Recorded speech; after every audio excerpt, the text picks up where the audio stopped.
주님께서 여러분과 함께 루카가 전한 거룩한 복음입니다. 그때 예수님께서 제자들에게 말씀하셨다. 나는 세상에 불을 지르러 왔다. 그 불이 이미 타올랐으면 얼마나 좋으랴. 내가 받아야 하는 세례가 있다. 이 일이 다 이루어질 때까지 내가 얼마나 짓눌릴 것인가. 내가 세상에 평화를 주러 왔다고 생각하느냐. 아니다. 내가 너희에게 말한다. 오히려 분열을 일으키러 왔다. 이제부터는 한 집안에 5 식구가 서로 갈라져 3사람이 2사람에게 맞서고 2사람이 3사람에게 맞설 것이다. 아버지가 아들에게, 아들이 아버지에게, 어머니가 딸에게, 딸이 어머니에게, 시어머니가 며느리에게, 며느리가 시어머니에게 맞서 갈라지게 될 것이다. 주님의 말씀입니다.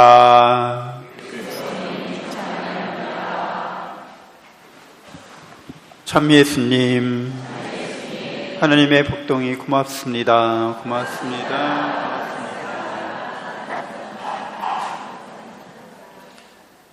네, 날씨가 무척 덥죠?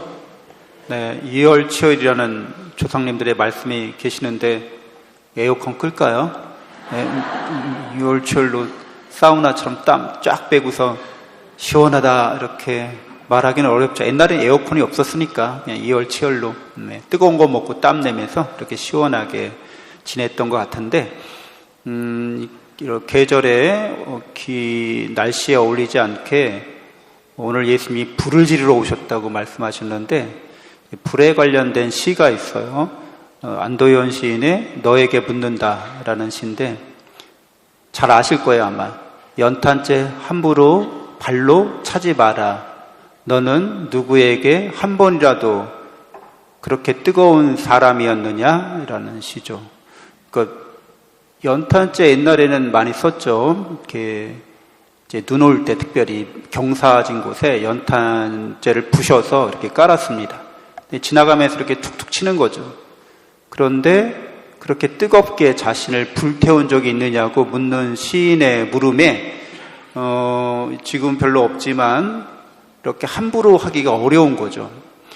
하느님을 성경에서는 그래서 사랑의 불에 비유하고 그렇게 상징화하고 그렇게 현현한 모습으로 불로서 나타난 모습으로 우리에게 이렇게 제시하고 있습니다. 계시하고 있죠.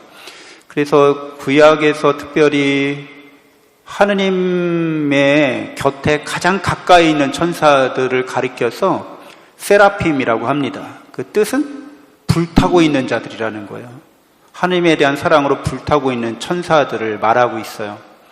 그 불에 관련해서, 사랑의 불에 관련해서 아주 드라마틱하게 하느님이 사랑의 불로 나타난 그 장면이 바로 모세가 떨기나무에서 불에 타지 않는 떨기나무, 불이 붙었는데 타지 않는 그 자리로 갔다가 하느님을 만나는 거죠. 거기에서 하느님의 이름이 이제 계시되죠. 사실 이름이라고 말할 수는 없죠. 관계를 드러내고 있어요. 누구세요? 물어봤더니 뭐라고 답하신 거예요? 나다라고 답하신 거죠.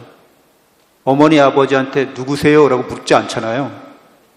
그렇죠? 나다 이렇게 말씀하시는 거죠. 그냥 누구세요? 물어보면은 안 보일 때, 잘 모를 때 누구세요? 그러면 아버지 어머니가 나다 그러면은 문 열어 드려야죠. 그러니까 하느님께서 나다라고 말씀하시는 사랑의 하느님이신 거죠. 불에 타고 있어요. 불타고 있어요.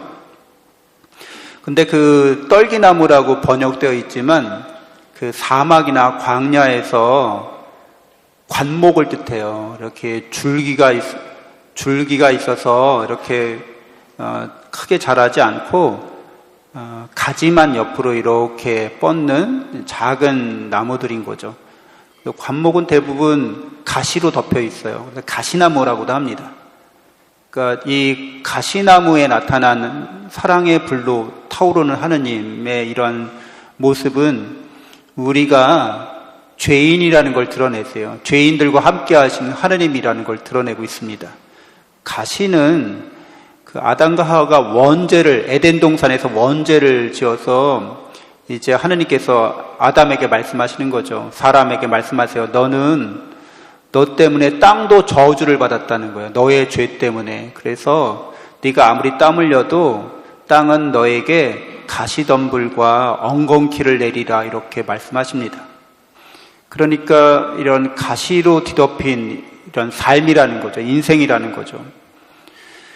그래서 예수님이 이렇게 가시덤불 속에 이렇게 죄를 뜻하는 곳에 함께하고 있다는 이 불타는 하느님의 모습은 우리로 하여금 가시관을 쓰신 예수님을 떠오르게 합니다.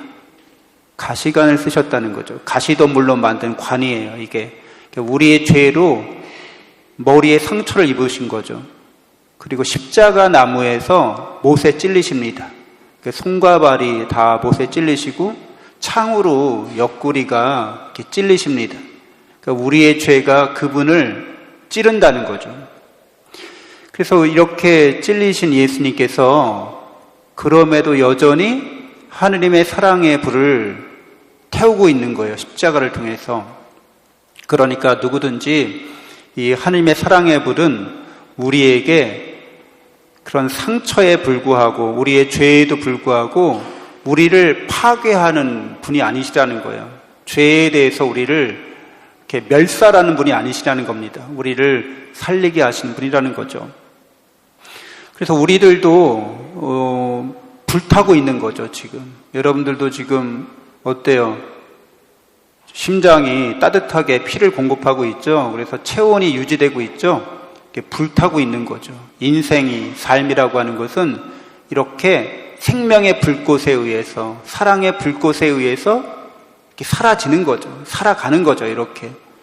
그래서 우리는 이런 사랑의 불꽃을 간직하며 살아가고 있고, 여러분들 어떠세요? 뜨겁게 사랑하신 적이 다 있으시죠? 사랑의 열정에 불타오른 적이 있으시죠? 연애하실 때. 네, 뜨겁게 이렇게, 지금 많이 식으셨어요? 이렇게, 네. 그렇게 뜨겁게 불타오르는 이 사랑이 사실은 우리에게 많은 상처를 주죠. 그러니까 인간적인 사랑, 이런 세상적인 사랑은 우리가 이게 상처받게 합니다. 그래서 사랑하는 사람에게 내가 사랑의 불꽃으로, 생명의 불꽃으로 그것을, 그 온기를 전달하려고 할 때, 예를 들자면 그런 거죠. 부모님에게 내가 사랑과 효도를 바치려고 해요. 그래서 정말 부모님께 잘해. 그런데 부모님은 형제 중에 나를 가장 덜 사랑하시고, 오히려 잘 하지도 않고 못하는 장남이라든가 편애하는 그 자녀에게 이렇게 사랑을 줘요. 그럼 어때요? 상처받잖아요, 이게. 그러니까 우리가 세상이나 사람들에게 사랑의 불꽃을 태울 때 그게 우리에게 가시처럼 상처가 되기도 하고요. 그 사랑의 불이 다 타고 나면 재와 같이 됩니다. 연탄재처럼. 그래서 먼지가 돼서 바람 속에 다 흩어져 버립니다. 이게 인간이 갖고 있는 사랑인 거죠. 세상에 대한 사랑, 인간에 대한 사랑은 이렇게 덧없고 허무하고 파국으로 끝나는 경우가 많습니다. 덧없고 허무하다고 하는 것은 어쩔 수가 없는 거죠. 그래서 우리에게는 하느님의 사랑의 불이 필요한 거죠. 하느님의 사랑의 불로 인간의 죄로 찔림을 당하시면서도 우리를 사랑하셔서 우리를 죄악의 상처를 낫게 하시는 분, 그리고 우리로 하여금 죽음을 넘어서 영원한 생명과 행복에 들게 하시는 그 사랑의 불이 필요합니다. 여러분들도 다 그 사랑의 불로 타오르고 계시죠? 아멘. 인간적이고 세상적인 사랑도 있지만 그 사랑이 인간적이고 세상적이기만 하면 상처를 회복 못하고 다 재와 같이 돼서 바람에 흩날리는 먼지처럼 사라질 겁니다. 그러나 하나님의 사랑의 불로 타오르고 있으면 그 사랑이 이런 세속적이고 인간적인 사랑을 정화시켜요. 그것을 변형시킵니다. 그래서 하나님의 사랑과 똑같은 사랑의 불로 함께 타오르게 하는 거죠. 그래서 가족 중에 5명이 있으면 3명이 2명에 반대해서 갈라질 거라고? 그럼 분명히 하시는 거죠. 가족 중에 사랑으로 불타오르고 있는, 돈에 대한 욕망으로 불타오르고 있는, 세상에 대한 욕망으로 불타오르고 있는, 사랑으로 불타오르고 있는 거죠. 그런데 속되고 깨끗하지가 않아요. 먼지만 잔뜩 나고 이게 제대로 활활 타는 것도 아니고 그러다 꺼져버려서 이렇게 재가 되고 먼지가 돼서 그냥 다 흩어져버리는 이런 사랑을 하고 있는 사람들, 가족 중에 여러분이 성령의 불로, 하나님의 사랑의 불로 그들이 깨끗한 불이 될 수 있도록, 정화되는 불이 될 수 있도록, 그리고 영원한 생명과 행복으로 나아가는 불이 될 수 있도록 그렇게 역할을 수행하셔야 됩니다. 이 일이 다 이루어질 때까지 내가 얼마나 짓눌려야 하는가라고 예수님이 말씀하시는 그 사랑의 마음이 우리 마음이 되어야겠습니다. 잠시 묵상하겠습니다.